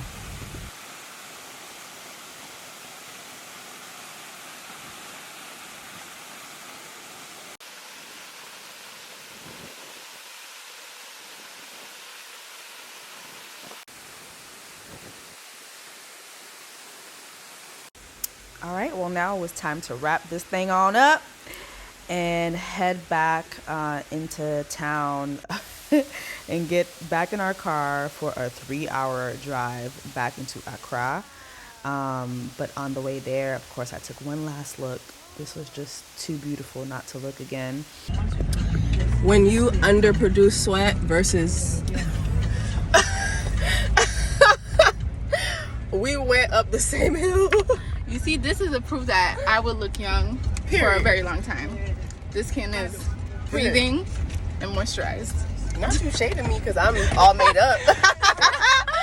This is the proof that I will always wear makeup. No, but you know what? If I have makeup on right now, it would have melted off. So there's no need. That's right. I just don't wear it. This is the beauty of having dry skin. People ask me all the time, oh, how does your makeup stay on? Because I have dry skin. Dry skin, which is not a good thing, but you look 4 years old, so. Oh. Well, oh. So technically you're supposed to be looking like you're 2 years old. Y'all, we finally had some jollof Yam that to chips. me in all of Accra, like in all of my stay there, was the best. It was called Pidwasi. Pedwasi. Pidwasi. Is that how you say it? Pedwasi? Welcome the one and only Jessie Woo! Woo! Hello, hello. Hi. Yes. Wow, let's hear off Jessie Woo one time again. Great. Jessie. Hi, everybody. How are you feeling? I'm good. How does it feel to be in Ghana? It feels good. Yeah. I really like Ghana. You know, they say... I love the men. Oh, guys, we're starting. She's starting hot, okay. I love Ghana. I love food. Shout out to Soda Chalet for inviting me here and bringing me here. It's my first time in Africa, period. One of the first questions I actually want to ask is, why were you so embracing to come to Ghana? Why Ghana? We could have said Kenya, we could have said all these places, but why were you so embracing to come to Ghana? Well, I've been wanting to come to Ghana since the year of the return. Ooh, yeah. But then, like, COVID hit, and, like, it just was never really convenient for me to come those last couple of years. But I remember feeling, like, really big FOMO because everybody came for the year of the return. Yeah. And I was, like, the only black person who didn't come. Like, what the hell? Trust me, I was in London as well. There's a rumor that everyone who came for the year of return, they spread COVID to the rest of the world. I'm happy I missed that. No, they did. They definitely brought y'all COVID, even though I think Africa has really low. Very low COVID. But everyone gathered here. And then they left. Traveled. Because every friend of mine that came for the year of return had COVID. Yeah, literally. Before COVID was COVID. Literally. All right, cool. So, Jessie, where are you from?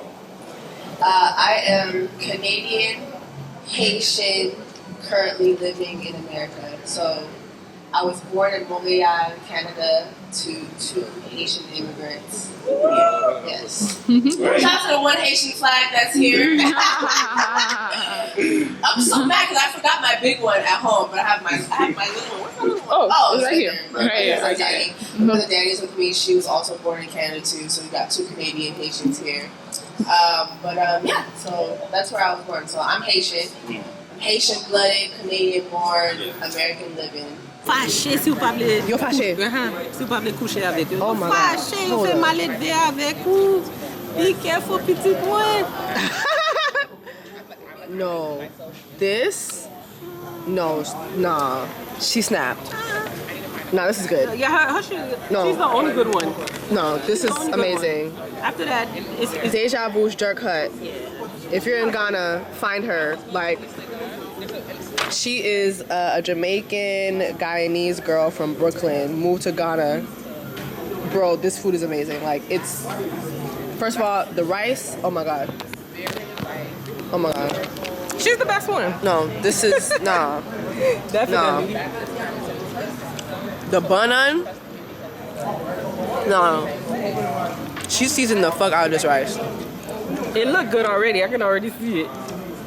You know how hard it is to get good Caribbean food, like in Atlanta? It's it, and then here, hey, oh yeah, bliesa. It's only here. If they tell you it's Jamaican, just run away. Just. Oh my God. No. Sis snap. This is hella good. Oh my God. Right after shooting this podcast, we went to another restaurant. Like, this is all on the same day, November 11th. This is freaking crazy. I would tell y'all about this restaurant, but the food was mid and they were really, really rude. But it's the skyline, the view of Ghana is amazing, but yeah, the food was pretty mid, so fuck this restaurant. Anyway, y'all, I met Denzel Curry and he invited me to his show. I mean, it was pretty dope watching him perform in Ghana. This young guy is from the crib. He's from Dade County, where I'm from, so we bonded over that. But like watching him perform was insane. He has a whole lot of energy. I mean, honestly, like impeccable energy.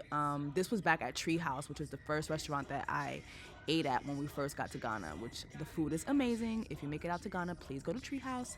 Drinks fire, food is fire, and apparently they do these shows on the weekend. There's always some big guest performance, and Denzel killed it, so it was fun to do this. And then afterwards, we went to change at my hotel room, and then I had a hosting at Front Back, and Denzel came, and it was really, really a lot of fun to spend time with him and to get to know him a little better.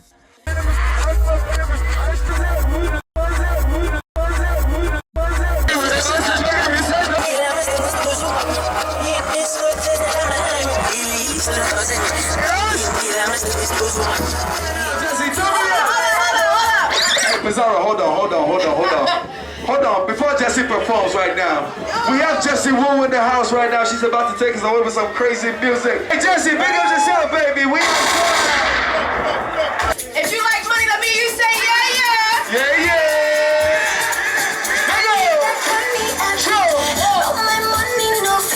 One time.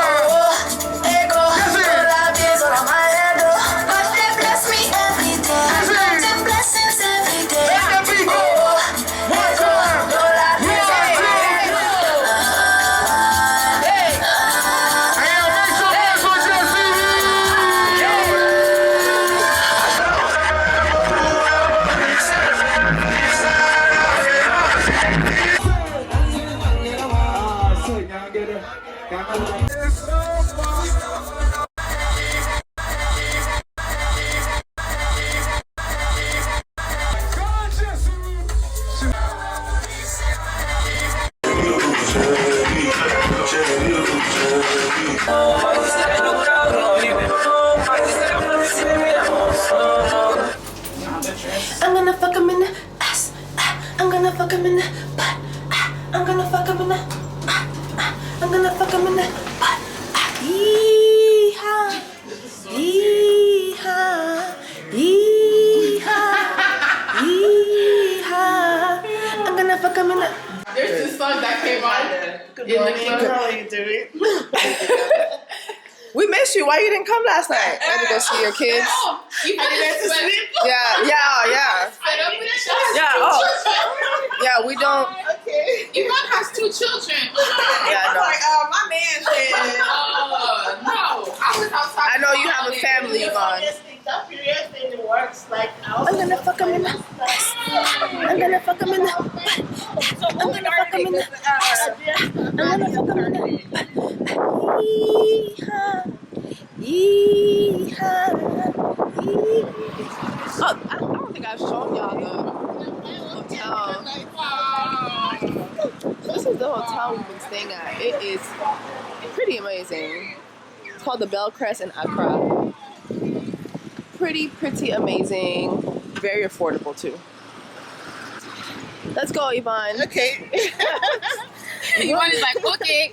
Let's go. Yeah. I hope you rested well. Oh yeah. Rested is a big word. I don't know about well, but I'm gonna fuck him in the ass. Oh please. I'm gonna fuck him in the ass. No, I'm a J Hus fan. I'm a big J Hus fan. And I'm an ugly nigga getting sexy money. last night was a lot. What's wrong? You don't like money? I'm We're spending money like we don't like money. I'm an ugly man getting sexy money. Whoa! Whoa! Listen, the guys were feeling themselves. When this song came on last night, all the phones came out. Yep. The hookah was I'm an ugly man getting sexy money. All the ugly niggas had their phones up. All the ugly niggas had their phones up. Listen, but the song all the goes ugly so niggas had their hard. phones up. I'm an ugly man getting sexy money. C'est parce que Kounia, da, Sandap dit, c'est parce que les li gade nan miroir, li remarque que son nèg led li est bot. De money fait transformé. Parce que l'argent c'est chapeau. L'argent sont lunettes. Kounya lel gade nan miroir li wè que son nèg led li est but because he have sexy money. Son bel nèg li est kounya. L'argent c'est un con chapeau pour les nèg yo pa genyen. Hairline. Là yo pa gen chasse. Kounya l'argent fait transformé. Alléluia. Oh, I'm an ugly man getting sexy money. Yes. No, this Anita said all the phones came out. All the guys were vibing. Yes. Cups were clicking. The shit was crazy. Yeah. It was like, yeah. Was it front back? Yes, front back. Yeah, that shit was lit. Yo, front back was on tilt yesterday. Yeah. Oh, it was lit. You guys were in line saying that front back is the place. My gosh. Mes amis. It's the way Deja found her a little ride. You saw that car she climbed up? I'm saying, what is it, a Rolls Royce? No, it was an Audi sitting on big 20. And she was like, all right, I'll see y'all later. Big rims, big style. It was a little lighting arrangement inside the car. I was like, oh, she's like, all right, y'all. She was like, all right, y'all. I'm out. She was like, oh, Kofi, oh, okay. Then she was no, because Kofi wasn't trying to go home. That man was trying to go to Silver Fox. Mind you, we were gonna go to the strip club after that. We were like, nah. Vidette was like, I beg. No. I beg. What I told you. I feel like she would have done it if we said yes, though. But no, she looked like misery was in her eyes. She took a nap yesterday in a quick nap. She fell asleep. She fell asleep in the room. Like when we came from Treehouse before going to front back. I saw the pain in her eyes. Nah. I was like, no, we good. IDM too. She was going. I said what IDM was like. Guys, I'm crashing. Yes, she did. I'm crashing, guys. I'm crashing. I was like, okay. You're gonna be alright. You're gonna be fine. This restaurant called the 805. This is where we had like a late lunch. And oh my God, I can't even tell you how good this food was. Like, the plantain, the dodo, or how Ghanaians call plantain, kelewele, was amazing. And this fried chicken burger was, bruh, it just was so damn good. Like, no cap. The food here is just amazing in this country. Then we went to spend some time at the local market, did some shopping. I did buy myself a dress, and I bought Danny's daughter a dress as well. I wish I would took some video, but I didn't. But Yvonne was very helpful, because if you're not careful in these markets, they will get you for your paper. They will stick you for your paper, okay? Ghanaians will hustle, all right? Black people, if it's one thing black people know how to do, it's hustle. I don't care what the country, what the continent. Baby, we gonna hustle you down. Why are the beads good? Why are the beads good? And the beads, whenever I want to lose weight. Okay. When you wear it, when you lose weight, when you overweight, and even especially the men like it. Okay. Hey. The men like it. When your fiancé have a pressure, you want to ferment trouble, you see. Oh, okay, period.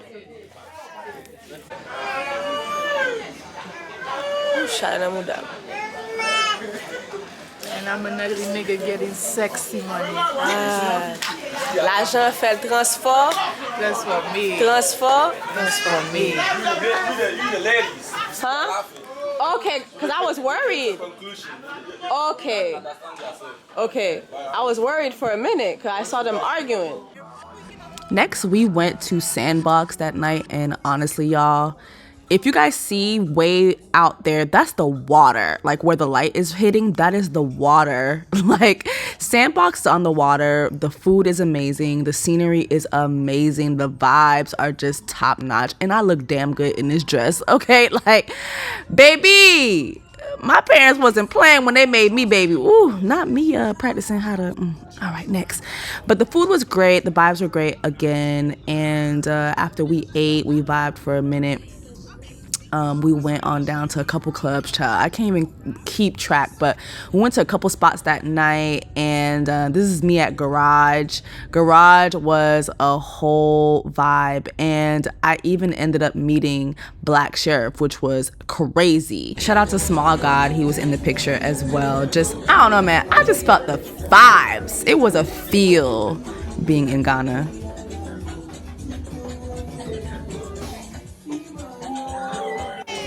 Jessie, we wanna party. Jessie, we wanna party. There's so much more to capture, but before I left Ghana, I got a chance to do an Ashanti Queen photo shoot.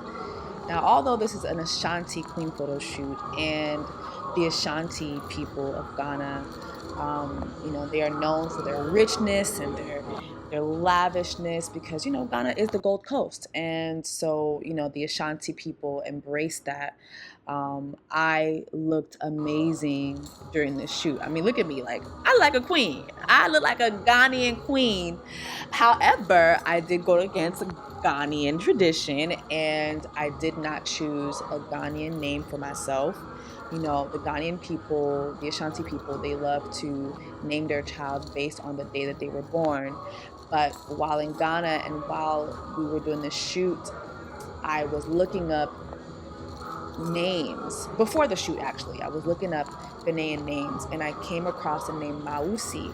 And Mausi means the one that is in the hands of God. And when I chose that name, I found out that it was an Ewe name. So the Ewe people are people who live mainly in Ghana, in Benin, where Haitians are from, and in Togo. And the Ewe people are known for many things, but one of the most prevalent things that they're known for is for their ancestral worship. And that really made me feel connected to them as a Haitian. You know, the Haitian Revolution was won because we were so tapped into our ancestors, and our ancestors were able to guide us into freedom. And so my name is Mausi, the one who is in the hands of God. And it's so crazy because I've always hated the story of how I got my name. My father wrote Jessica on my birth certificate without my mother's permission while she was not looking, while she was sleeping. So I always thought that was very trifling. But as I was doing this photo shoot, I became very emotional because I remembered what the name Jessica means and its Hebrew origin. And Jessica means wealthy one. So as I sit here in my Ashanti gear, in the Gold Coast of Ghana, I am overwhelmed with the meaning of my name. I am Mausi. I am Jessica, the wealthy one who is in the hands of God.